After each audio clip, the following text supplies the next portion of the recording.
ঈদ মানেই হাসি, খুশি, আনন্দ এবং অনেক ব্যস্ততা। আমাদের ঈদটা কেমন কাটলো এবং সারাদিন কি কি করলাম, কি রান্না বান্না করলাম সবকিছুই নিয়ে থাকছে আজকের এই ভিডিও। আসসালামু আলাইকুম, আমি মোহনা। আজকে আরো একটা নতুন ভিডিওতে আপনাদের সবাইকে ওয়েলকাম জানাচ্ছি। আর কে কোথায় থেকে দেখছেন আমার এই ভিডিওটা অবশ্যই কমেন্ট বক্সে জানাবেন। প্রথমেই সবাইকে জানাই আমার পক্ষ থেকে ঈদ মোবারক। ঈদের দিন সকাল সকাল যেহেতু নাস্তা সব রেডি করতে হবে, সবাই নাস্তা খেয়ে নামাজে যাবে, সেজন্য আমি ঈদের আগের দিন কিছু নাস্তা রেডি করে রাখছিলাম। ঈদের আগের দিন বানিয়ে রেখেছিলাম নারকেল দিয়ে পপ পিঠা আর মাংস দিয়ে পিঠা। এই দুই ধরনের পিঠা আমি ঈদের আগের দিনই বানিয়ে রেখেছিলাম, যেহেতু পিঠা বানাতে অনেকটা সময় লাগে আর সবকিছু এক হাতে করতে অনেক দেরি হয়ে যাবে, সেজন্য ঈদের আগের দিনই এগুলো রেডি করে রেখেছিলাম। আমি খুব একটা ভালো পিঠা বানাতে পারি না, তারপরেও চেষ্টা করেছি যতটুকু সম্ভব হয় বানানো। পিঠাগুলো হালকা ভেজে রেখেছিলাম। এরপর সকাল সকাল উঠে বসিয়ে দিয়েছিলাম গরুর মাংস। গরুর মাংস হতে যেহেতু অনেকটা সময় লাগে, সেজন্য এটা আমি কুকারেই বসিয়ে দিয়েছিলাম আর এদিকে আমি অন্যান্য কাজগুলো করে নিব।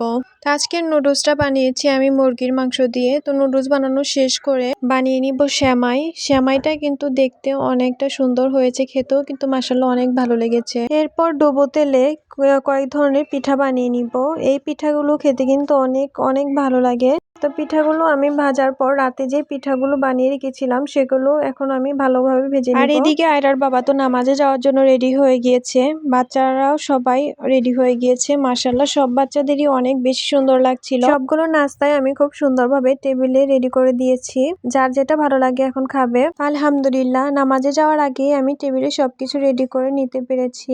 আয়রার বাবা তো সবকিছুই একটু একটু খেয়ে চলে গিয়েছে নামাজে। এরপর বাচ্চারা সবাই মিলে বসে একসাথে খাওয়া দাওয়া করে নিয়েছে। আর এই ফাঁকে আমার কিছু রান্না বাকি ছিল, এখন সেগুলি রান্না করে নিব। তো এখন রান্না করব মুরগির মাংস আর কিছু ডিম সিদ্ধ দিয়েছি, এগুলো ভুনা করে নিব। রান্না শেষ করে আমি কিছু রুটি বানাচ্ছিলাম আর রাতের বেলা নেহারি রান্না করে রেখেছি, এগুলোই নামাজ থেকে আসার পর খেতে দিব।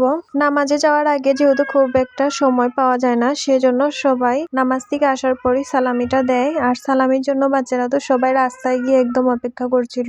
প্রথমে ওর বড় আব্বুকে পেয়ে সবাই তো হাত ধরে নিয়ে আসছিল যে এখনই সালামি দিতে হবে। তো এভাবেই সবাইকে একে একে সালাম করে নিচ্ছিল আর সবাই তো কম বেশি সালামি দিচ্ছিল, সাথে কিন্তু আমিও ছিলাম। সবার কাছ থেকে মাশাআল্লাহ অনেকগুলো সালামি পেয়েছি। আমার তো মনে হয় ঈদের দিন নতুন জামা পরে সব থেকে মজার মুহূর্তটা হচ্ছে এই সালামির পর্ব। সালামির পর্ব শেষ করে সবাইকে বাইরে নিয়ে গিয়েছিলাম কিছু ছবি তোলার জন্য। তো বাচ্চারা সবাই মিলে অনেক বেশি মজা করছিল। ঘোরাফেরা শেষ করে আমার মেয়ে তো বসে গিয়েছে তার ঈদের সালামি হিসাব করার জন্য। যাই হোক, এদিকে দুপুর হয়ে গিয়েছে, এখন দুপুরের খাবার খাওয়ার সময়। ঈদের দিন যেহেতু সবার বাসায় সবাই যায়, তাই কয়েক পর্বে খাবার খাওয়া হয়। তো মেহমানদের জন্য এক্সট্রা খাবার রেখে আমরা দুজনে প্রথমেই খেয়ে নিয়েছি। বাসার সব মেহমানেরা চলে যাওয়ার পর বাসার সবকিছু গুছিয়ে চলে এসেছিলাম বাবার বাসায়। আজকের মতন এ পর্যন্তই। সবাই ভালো থাকবেন, সুস্থ থাকবেন। আল্লাহ হাফেজ।